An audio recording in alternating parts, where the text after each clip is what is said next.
नमस्ते दोस्तों, मनमोहक हिंदी कहानियाँ चैनल में आप सभी का स्वागत है। आज की हमारी कहानी है हमारा समाज। आपको हमारी कहानी पसंद आती है तो वीडियो को लाइक और चैनल को सब्सक्राइब जरूर कीजिएगा। हमें कोई हक नहीं बनता कि किसी के पहनावे पर टिप्पणियाँ करें। अब वो घूंघट वाला ज़माना तो रहा नहीं, समय के साथ सबको बदलना पड़ता है। फिर लड़कियों का पहनावा बदलने की जगह हम सभी अभिभावकों को अपने अपने बेटों की सोच में बदलाव लाने का प्रयत्न करना चाहिए। उन्हें लड़कियों की इज्जत करना, उनका सम्मान करना सिखाना चाहिए।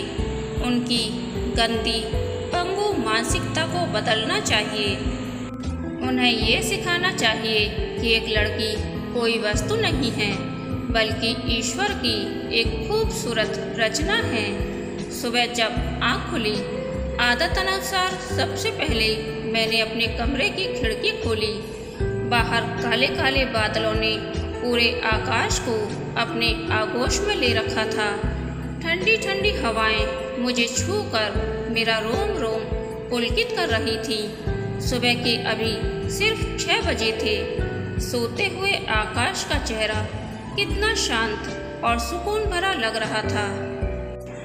अन्यथा रोजमर्रा की जिंदगी और उसकी ज़रूरतों की ऊहापोह ने वो शांति और सुकून छीन लिया था। प्रिया के कॉलेज में आज कुछ डेबिट थी, इस कारण उसे कॉलेज थोड़ा देर से जाना था। इसलिए प्रिया की तरफ से आज थोड़ी तसल्ली थी, वरना मुझे अपनी वॉक जल्दी जल्दी ख़त्म करनी पड़ती है। चलो, आज इस सुहाने मौसम में टहलने का बहुत आनंद आएगा।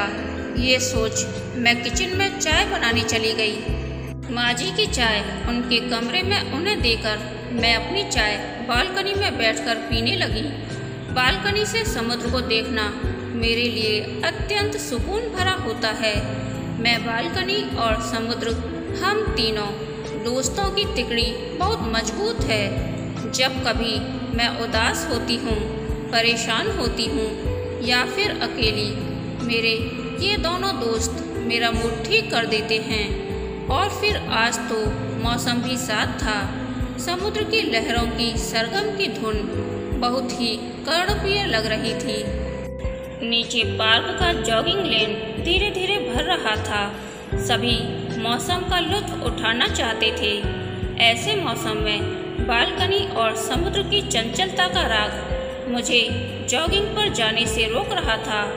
कुछ देर सोच विचार करने के बाद मैंने नीचे जाकर जॉगिंग करने का फैसला किया। सभी जॉगिंग और ठंडी ठंडी हवाओं का मस्त आनंद ले रहे थे। कुछ ही देर में रिमझिम बारिश शुरू हो गई।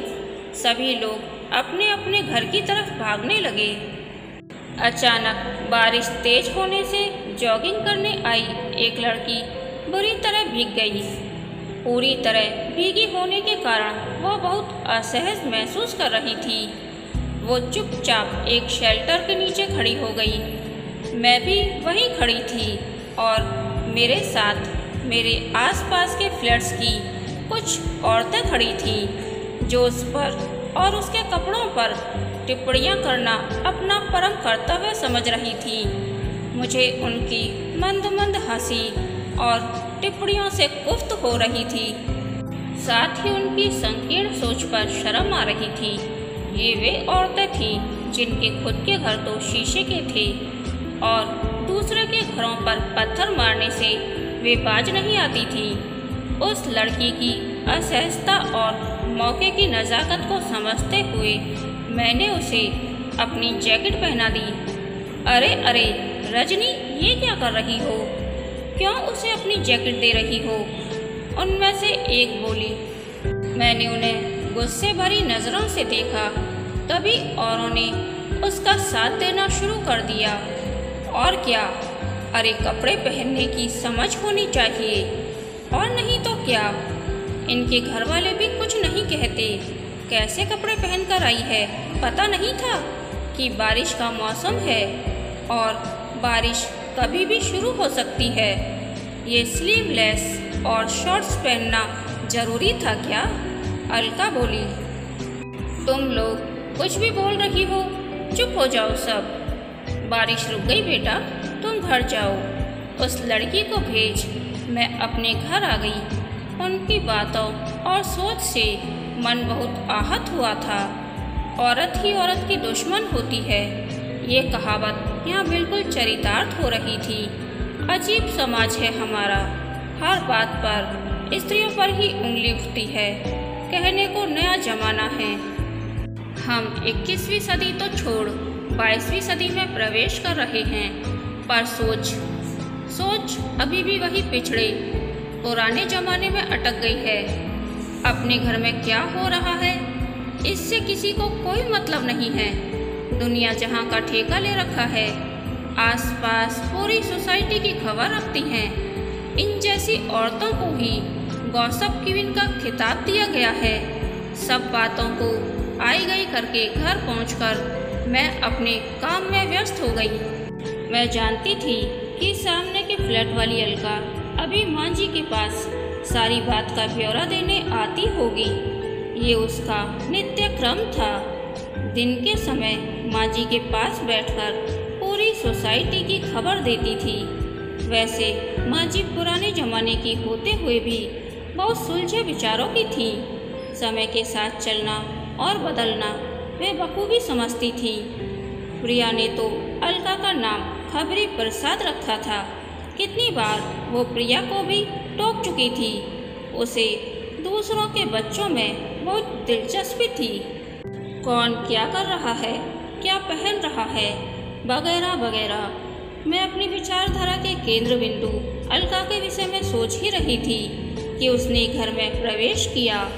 पता है माँ जी, आज सुबह क्या हुआ?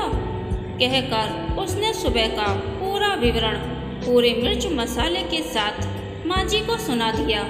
मैं चुपचाप रसोई में चाय बनाने चली गई। माँ जी, अब आप ही बताइए, क्या लड़कियों को रहन सहन पहनावे की मर्यादा नहीं रखनी चाहिए? सुबह खामखा रजनी नाराज हो गई। अगर लड़कियां इतने छोटे कपड़े पहनेंगी तो हाथ से तो होंगे ही ना। कसूरवार लड़के हो जाते हैं। अब मेरी आरुषि को देखो, सलवार सूट के सिवा कुछ नहीं पहनती। और कभी बहुत मन हुआ तो जीन्स टॉप, वो भी पूरी बाजू वाला, स्लीवलेस तो बिल्कुल नहीं। ये होते हैं संस्कार। अगर लड़की शॉर्ट्स पहने या फिर स्लीवलेस तो वो संस्कारी नहीं है। अलका किसको क्या पहनना है और क्या नहीं, ये उसका निजी मामला है। हमें कोई हक नहीं बनता कि किसी को पहनावे पर टिप्पणियां करें। अब वो घूंघट वाला जमाना तो रहा नहीं। समय के साथ सबको बदलना पड़ता है।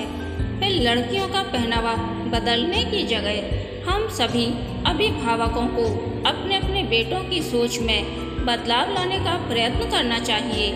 उन्हें लड़कियों की इज्जत करना, उनका सम्मान करना सिखाना चाहिए। उनकी गंदी पंगु मानसिकता को बदलना चाहिए। उन्हें यह सिखाना चाहिए कि एक लड़की कोई वस्तु नहीं है, बल्कि ईश्वर की एक खूबसूरत रचना है। एक तरफ तो दुर्गा माँ की पूजा करना सिखाते हैं उन्हें, और दूसरी तरफ उन्हें सिखाने समझाने की अपनी नैतिक जिम्मेदारी भूल जाते हैं। बहन बेटी तो सभी के घर में है। फिर वही बात माँ जी, अब वो B10 वाली मिसेस शर्मा को देखो, पूरी छूट दे रखी थी अपनी बेटी को। कैसे कैसे कपड़े पहनती थी वो। कितनी बार तो माँ जी उसके पहनावे से मेरी नजरें शर्म से झुक जाती थी। क्या हुआ, भाग गई ना घर से? अरे वो बालिग थी और अपनी पसंद के लड़के से शादी करना चाहती थी। उसके घर वाले किसी और जाति के लड़के से उसकी शादी नहीं करना चाहते थे। इसमें कपड़ों का क्या कसूर? प्रेम विवाह तो सलवार सूट वाली या फिर कोई भी लड़की कर सकती है। और फिर बाद में उसके घर वाले मान भी तो गए थे। माँ जी ने उसकी बात को अत्यंत सुलझे हुए तरीके से संभाला, जिस पर अलका की बहुत असंतुष्ट प्रक्रिया हुई। फिर भी माँ जी, आप मानो या ना मानो, ये छोटे कपड़े मुसीबत को आमंत्रण होते हैं। अलका लड़कियों के पहनावे पर ध्यान देने की जगह उनके आत्मनिर्भर, आत्मविश्वासी बनाने की सोचो। माँ जी ने फिर उसकी इच्छा के विरुद्ध जवाब दिया। वो उनकी बातों से पूर्णतः असहमत व असंतुष्ट थी। दोनों की चर्चा इसी विषय पर चल रही थी। इसी बीच अपनी बात को सिद्ध करने के लिए अलका ने सोसाइटी की न जाने कितनी लड़कियों का कच्चा चिट्ठा खोल दिया था। उसकी बातें सुनकर मुझे उसकी छोटी और संकीर्ण मानसिकता पर अफसोस हो रहा था। अलका, नेवर जज a book by its cover. तुम आजकल की पढ़ी लिखी स्त्री हो, जमाने के साथ नहीं चलोगी तो ठोकर खाओगी।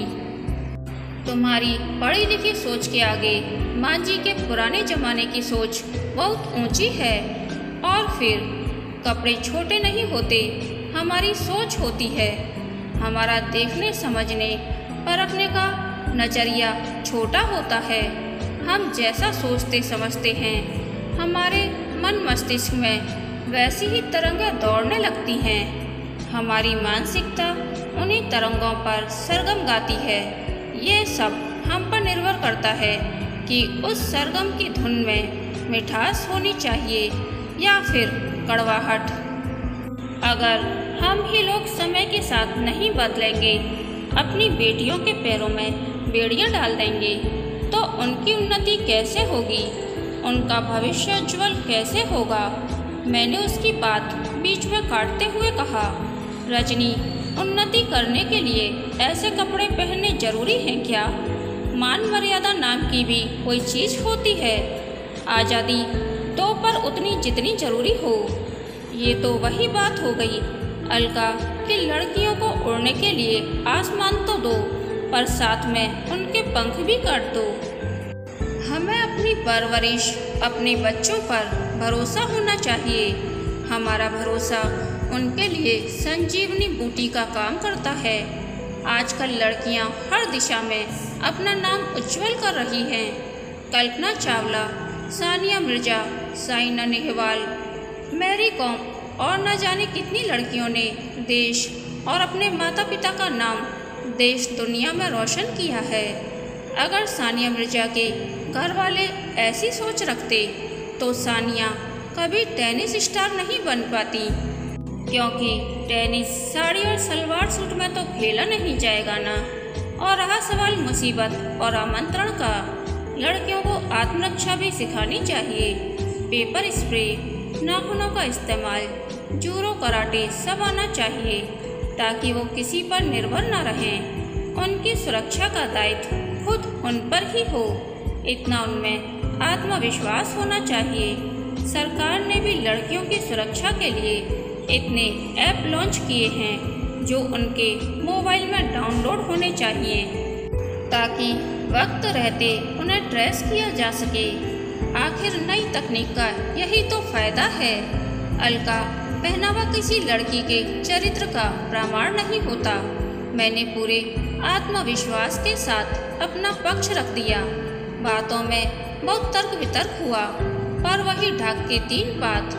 आखिर गॉसिप क्वीन, खबरी प्रसाद का टाइटल जो मिला था, इतनी जल्दी हार कहाँ मानती। अपने आप को सही सिद्ध करने के लिए न जाने कितने किस्से कह डाले। ऐसे ही सोच बदलाव, पहनावे की बहस में कई दिन बीत गए। ऐसे ही एक दोपहर को अलका पड़ोस की सोसाइटी के चटपटी खबर लेकर आई, जिसे वो बहुत चटकारे लेकर सुना रही थी। पता है अलका, आज प्रिया के कॉलेज में एक हादसा होते होते बचा। माँ जी ने उसकी गॉसिप पर विराम लगाकर कहा। वो आश्चर्य भरी निगाहों से हम दोनों की तरफ देखने लगी। प्रिया के कॉलेज की एक लड़की का किसी गलत लड़के के साथ अफेयर चल रहा था। ये उम्र ही ऐसी होती है, अल्लड़ और नासमझ। उसे उस लड़के पर अटूट भरोसा हो गया था। वो लड़का उसकी मासूमियत व भोलेपन का फायदा उठाना चाहता था। उसने अपने प्लान को अंजाम देने की पूरी तैयारी कर ली थी। पर उस लड़की की किस्मत अच्छी थी, इस बात की भनक प्रिया को लग गई और उसने कॉलेज के प्रोफेसर और दोस्तों के साथ मिलकर न सिर्फ उस लड़के का प्लान विफल किया, बल्कि उस लड़की की इज्जत को दागदार होने से भी बचा लिया। अगर उस लड़की के अभिभावकों ने उसे ऐसी ऊंच नीच की समझ दी होती, उसे आत्मविश्वासी बनाया होता, तो संभवतः ये नौबत ना आती। अब तो माँ जी मानेंगी ना मेरी बात को। बिना सोचे समझे वो एकदम तपाक से बोली, एक बार मिलना चाहोगी उस लड़की से? क्या वो लड़की यहाँ पर है? आश्चर्यचकित होकर उसने पूछा। जरूरी था उसे यहाँ लाना। रजनी, जाओ ले आओ उसे। सामने आरुषि को देख अलका के होश उड़ गए। अलका, यही है वो लड़की। मैंने आरुषि को उसके पास बैठा दिया। अपनी बेटी को देख वो शब्द विहीन और जड़वत हो गई। उसकी आंखों के समक्ष अंधेरा छा गया। कुछ क्षण के लिए कमरे में मौन पसर गया। कई बार कुछ कहने समझने के लिए शब्दों की भाषा से ज्यादा प्रबल मौन की भाषा होती है। मौन की भाषा वो अनकही कह और समझा देती है जिसे शब्द कह नहीं पाते। अलका की आंखों से आंसुओं की अविरल धारा बह रही थी। उसका मौन, उसकी झुकी नजरें बहुत कुछ कह रही थी। उसे एहसास हो रहा था कि बेटियों को आत्मरक्षा और आत्मनिर्भरता का पाठ पढ़ाना कितना जरूरी है। उसकी कृतज्ञ भरी सजल नजरें जैसे कह रही हों, रजनी, आई विल नेवर जज a book by its cover. पहनावे से चरित्र का आकलन नहीं करेगी। Thank you so much. कहानी के अंत तक बने रहने के लिए धन्यवाद। यह कहानी आपको कैसी लगी प्लीज़ कमेंट करके बताइए।